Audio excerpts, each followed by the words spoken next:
요즘에 우리가 빌립보서 말씀을 읽고 있는데 빌립보 교회 연역을 누가 기록한다면 어떨까 생각을 해보았습니다.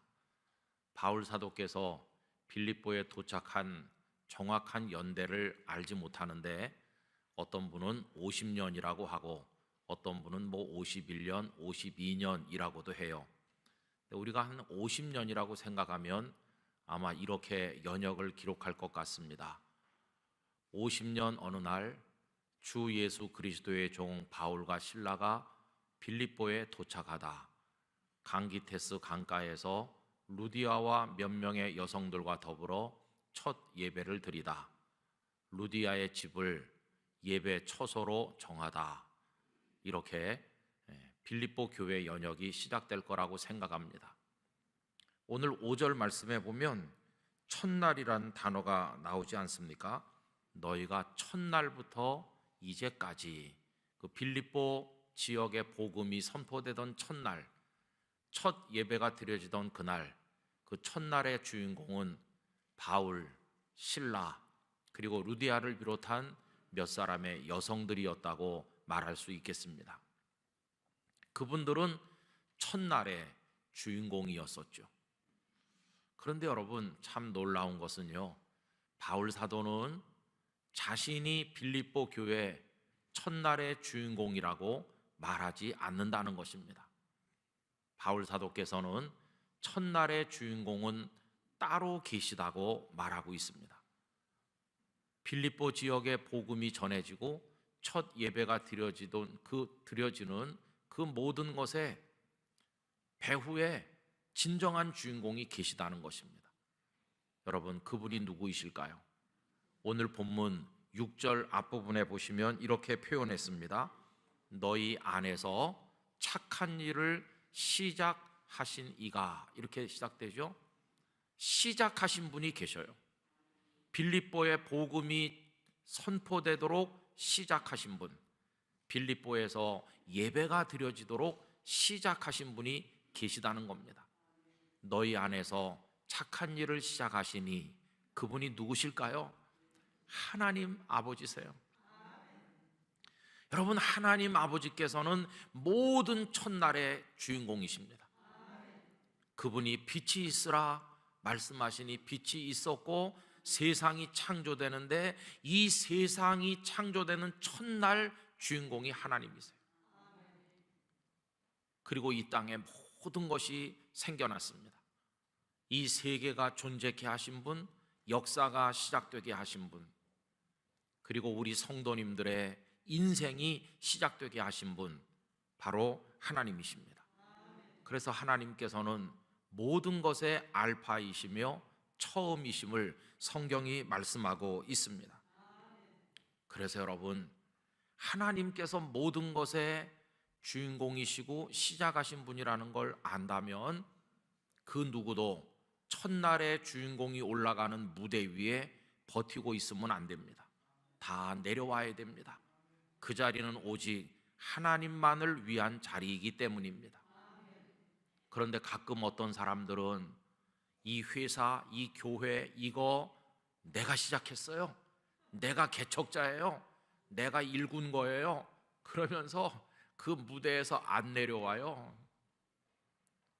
그러면서 권리를 계속 주장해요. 뿐만 아니라 그 아들, 손자까지도 어떤 권리를 주장하는 사람들을 간혹 볼 때가 있는데, 아이고, 뭘 모른다, 그런 생각이 들어요. 바울 사도가 왜 위대하십니까? 많은 곳으로 다니면서 복음을 전파했죠. 복음이 선포되지 않은 미지의 지역에 바울이 제일 먼저 가서 제일 먼저 선포하고 제일 먼저 교회들을 많이 세웠는데요, 바울이 위대한 것은 그래서 위대한 게 아니라 그렇게 했음에도 불구하고 자신을 첫날의 주인공이라 자랑하지 아니하고 아무 미련 없이 그 무대에서 내려왔기 때문에 바울을 위대하다고 하는 것입니다. 그분은 사람들 앞에 자신을 높임으로써 위대하게 된 것이 아니라 하나님 앞에서 자신을 낮춤으로써 위대하게 되었습니다.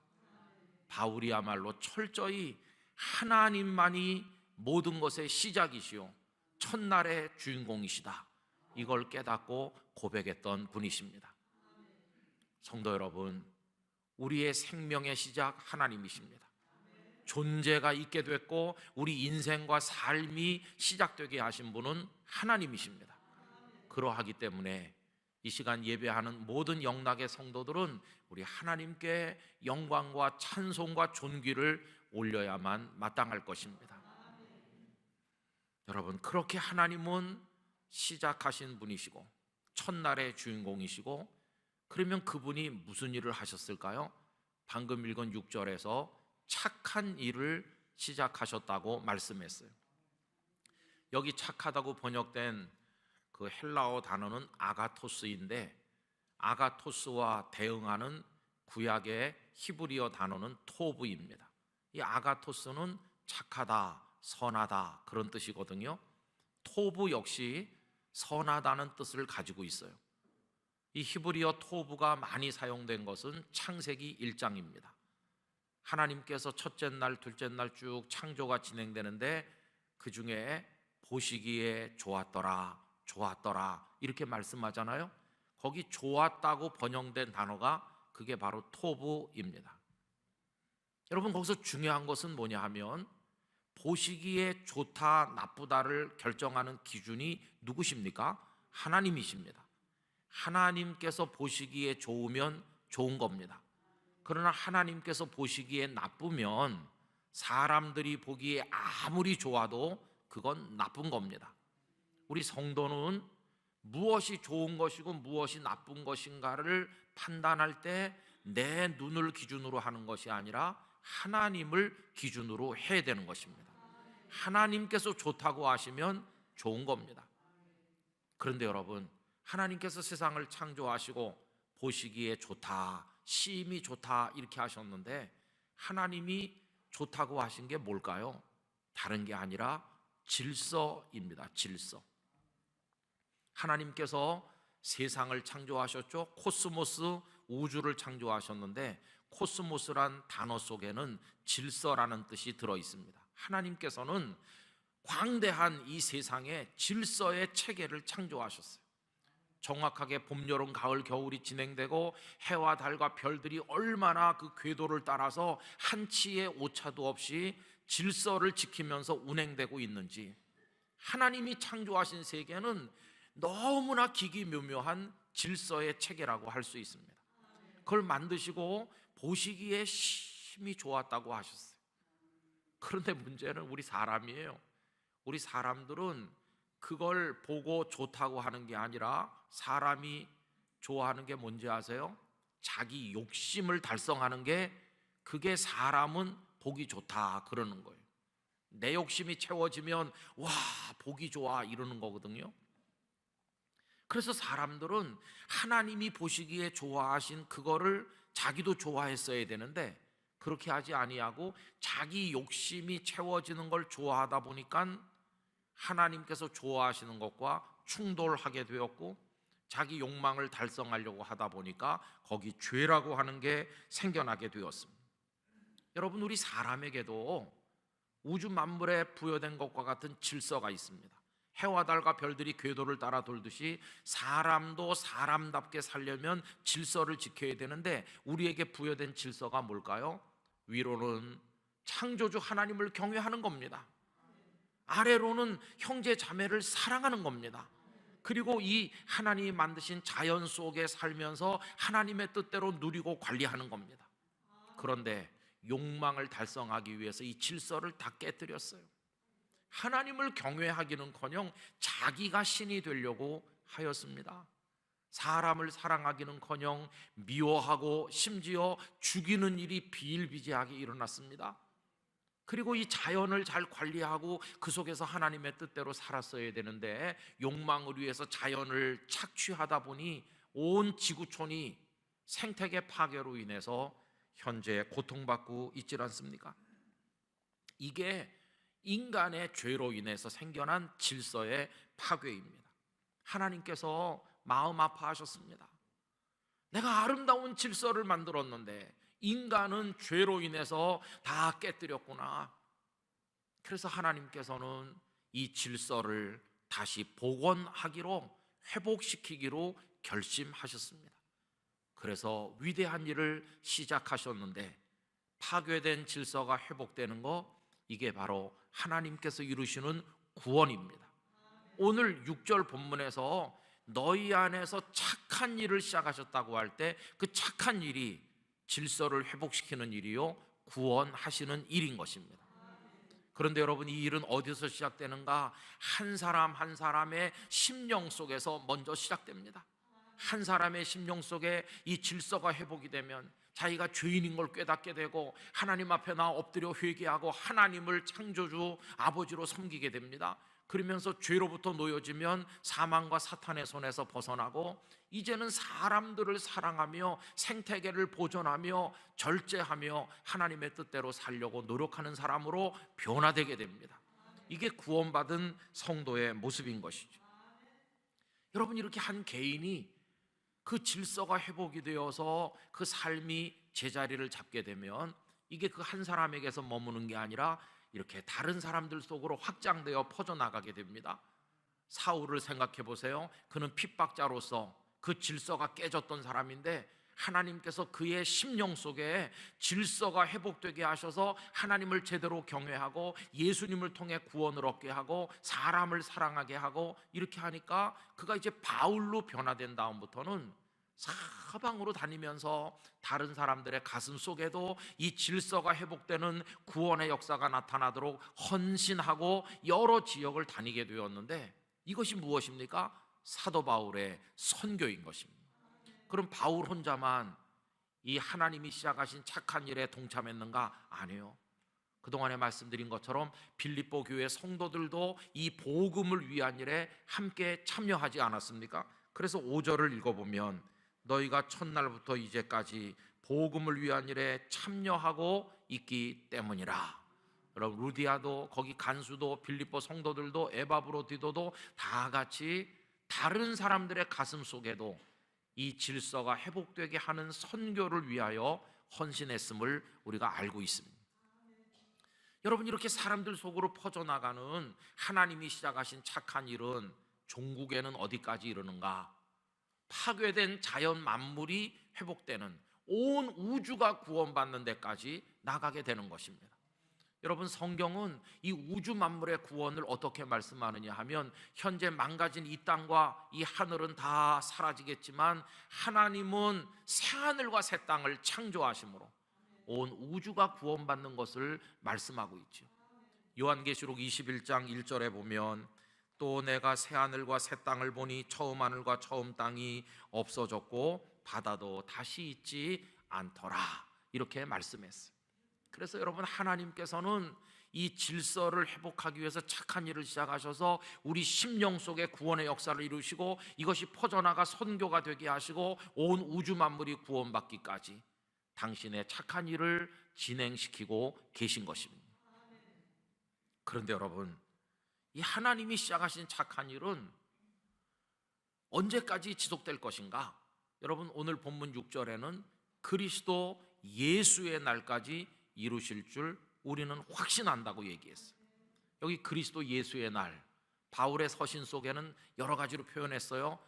어떤 때는 주 예수의 날, 주 예수 그리스도의 날, 이렇게 표현하기도 했고, 그 앞에 거를 빼고 그냥 간단하게 그 날, 이렇게 표현한 것도 많이 있어요. 근데 초대교회 성도들은 바울의 편지를 받을 때 그 날 이렇게 간단하게만 써도 바울이 말하는 그 날이 무슨 날인지를 다 이해했어요. 초대교회 성도들의 가슴 속에 맺혀 있는 그 날은 무슨 날입니까? 그 그리스도 예수의 날은 어떤 날일까요? 그 날은 파루시아, 주 예수님께서 이 땅에 재림하시는 날입니다. 만왕의 왕이요 만주의 주로 이 땅에 오셔서 죄악된 역사를 심판하시고 하나님의 나라를 여실 그날을 이 초대교회 성도들은 다 대망하며 바라보고 있었던 것입니다. 그런데 하나님께서 시작하신 이 착한 일은 그리스도 예수의 날, 그 종말의 날까지 중단되지 않고 계속 진행되어서 하나님은 그것을 완성하신다고 말씀하고 계신 것입니다. 여러분, 하나님은 시작만 해놓고 손 떼시는 그런 하나님이 아니시고 시작하시면 반드시 이루시는 하나님이십니다. 이걸 상징적으로 보여주는 것이 예수님의 십자가죠. 우리 주님 십자가에 매달리셔서 외치셨습니다. 다 이루었다고 하셨어요. 다 이루시는 분이 하나님이심을 보여주시는 것입니다. 우리 속에 시작하신 구원을 이루실 것입니다. 영락교회 속에서 이루시는 일을 완성하실 것입니다. 이 세상 속에 하나님의 구원 계획은 반드시 그리스도 예수의 날까지 진행되어 완성될 줄로 믿습니다. 이제 여기서 우리는 하나님이 시작하시고 진행하시고 그리스도 예수의 날까지 완성하실 그것을 바라보면서 하나님이 축복하시는 시간 속으로 들어가게 되는 것이죠. 여러분, 보통 시간을 과거, 현재, 미래로 나눕니다. 현재라는 순간을 중심으로 지나간 시간을 과거라고 그러고, 지금 우리가 서 있는 포착하기 어려운 그 한 점을 현재라고 하고, 그 이후를 미래라고 부르지요. 그런데 과거, 현재, 미래가 다 하나님께 속해 있습니다.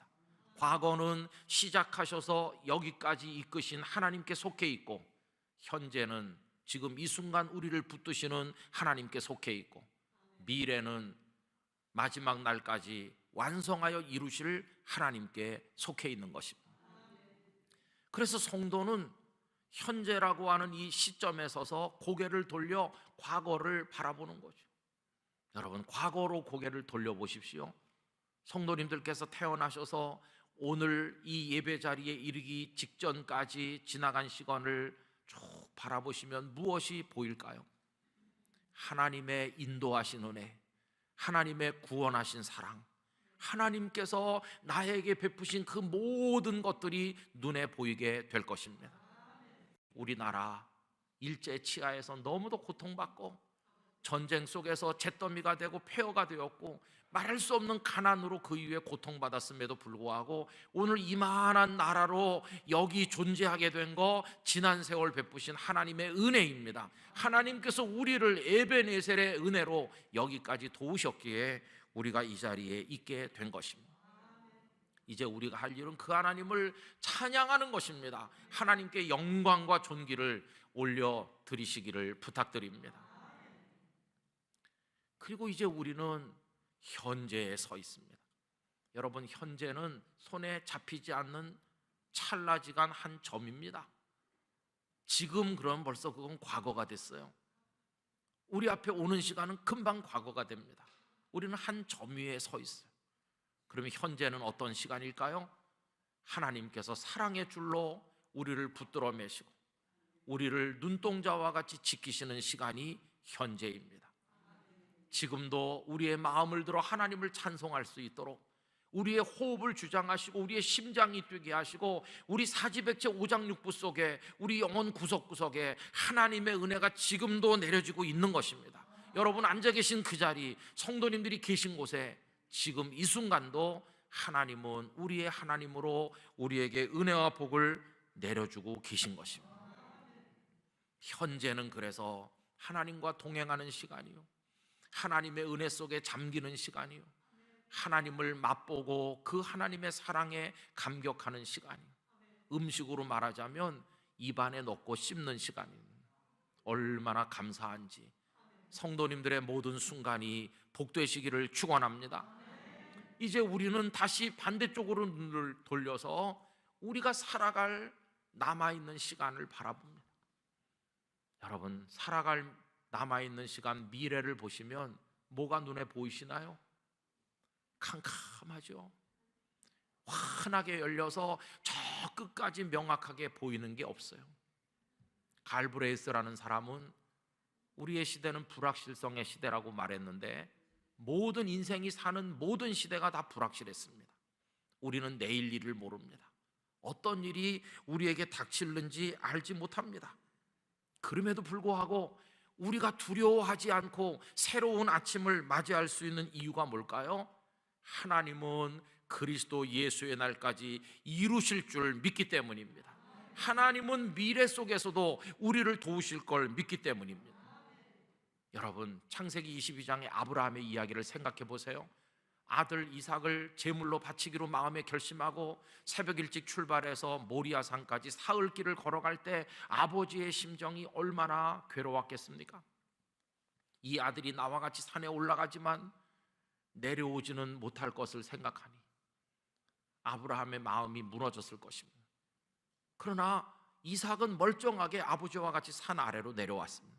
어떻게 그렇게 됐나요? 산 위에 올라가 보니 먼저 다녀가신 분이 계셨어요.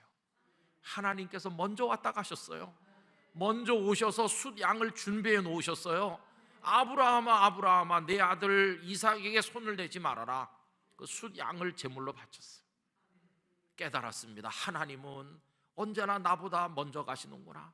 나를 위해 준비하시는구나. 나를 인도하시는구나. 그래서 여호와 이레의 하나님, 나를 위해 준비하신 하나님, 이 산에 먼저 왔다 가셨다. 여러분, 그 하나님이 우리의 하나님이신 줄 믿습니다. 하나님은 앞에 가시는 하나님이시고 그러면서 우리를 인도하시는 하나님이시고 시간의 미래 속에 먼저가 계시기 때문에 하나님은 미래의 하나님이시고 소망의 하나님이 되시는 것입니다. 그래서 성도는 과거를 보며 감사하고 오늘 감격하고 미래를 보며 확신하고 오늘 말씀 6절처럼 너희 안에 착한 일을 시작하신 이가 그리스도 예수의 날까지 이루실 줄을 우리는 확신하노라, 이렇게 하면서 살아가게 되는 것입니다.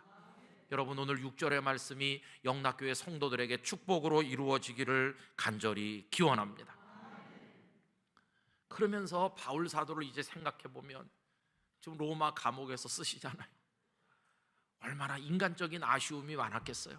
내가 조금만 더 빌립보 성도들 옆에 같이 있었으면 좋았을 걸. 해줄 말이 아직도 더 남았는데 내가 조금 더 뭔가를 했어야 되는데 아쉽다. 이렇게 채우지 못하고 여기서 마무리하는 게 너무 아쉬워. 이게 아쉬움이었겠죠. 그러나 아쉽긴 해도 마음에 불편함은 없었을 것입니다. 왜냐하면 평안하니까요. 이 평안은 어디서 왔나요? 나는 여기까지밖에 못했지만 그 나머지는 하나님께서 하실 줄 믿습니다. 하나님께서 이루실 것이니까.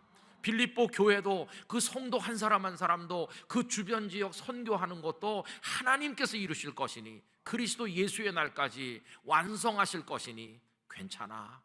나는 여기서 끝나도 순교의 제물로 하나님 앞에 가도 걱정할 거 하나도 없다. 이게 바울의 고백이었으리라고 생각합니다.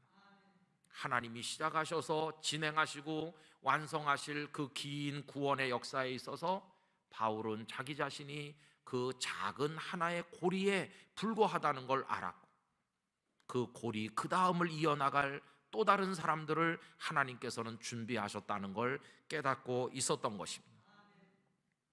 우리도 그렇습니다. 언젠가는 눈에 넣어도 아프지 않을 사랑하는 자녀들을 놓고 우리가 먼저 갈 날이 올 것입니다. 어떻게 가요? 그것들 놔두고 어떻게 가겠어요? 내가 좀 더 있어서 좀 뒷받침해 줘야 될 텐데 그렇게 생각하고 얼마나 아쉽겠어요. 그러나 우리가 기쁨으로 주님의 부르심에 응할 수 있는 이유는 하나님께서 하실 것이기 때문입니다. 영락교회를 얼마나 사랑하셨나요? 돌계단의 수가 몇 개인지 다 헤아리시면서 구석구석을 그렇게 사랑하여 여기서 신앙생활 하셨던 분들이 하나님 부르심 받을 때 교회를 두고 어떻게 가나 이렇게 생각하시지만 우리가 다 마음 놓고 갈 수 있는 이유는 이 교회를 세우신 분도 하나님, 진행시키시는 분도 하나님, 예수 그리스도의 날까지 보호하시고 복음의 통로가 되게 하실 분도 하나님이심을 믿기 때문입니다. 다 그래서 우리는 하나님께 맡기는 것입니다. 두려움 없이 하나님을 의지하는 것입니다. 우리는 늘 미완성으로 끝나지만 하나님께는 미완성이 없음을 우리는 알고 있는 것입니다. 여러분, 이제 우리는 이렇게 하면 되겠습니다. 그 하나님께서 시작하신 착한 일, 구원의 일의 수혜자 속에 우리를 포함시켜 주신 데 대해서 감사해야 되겠습니다. 지금 이 순간도 우리를 붙들고 계심에 대해서 감사하며 살아야 되겠습니다. 그리고 앞으로도 이루실 그 하나님의 은혜로운 손길을 믿음으로 내다보면서 두려움 없이 우리에게 주어진 남은 시간을 걸어가야 될 것입니다. 이렇게 보면 우리의 과거, 현재, 미래가 다 하나님께 달려 있으니 여러분 어디를 바라보시겠습니까? 하나님만 바라보시기 바랍니다. 무엇을 두려워하시겠습니까? 하나님 안에서 담대하시길 바랍니다. 오늘 이 말씀을 고백하며 천국문에 이를 때까지 달려가시는 영락교회 성도들 되시기를 진심으로 축원합니다.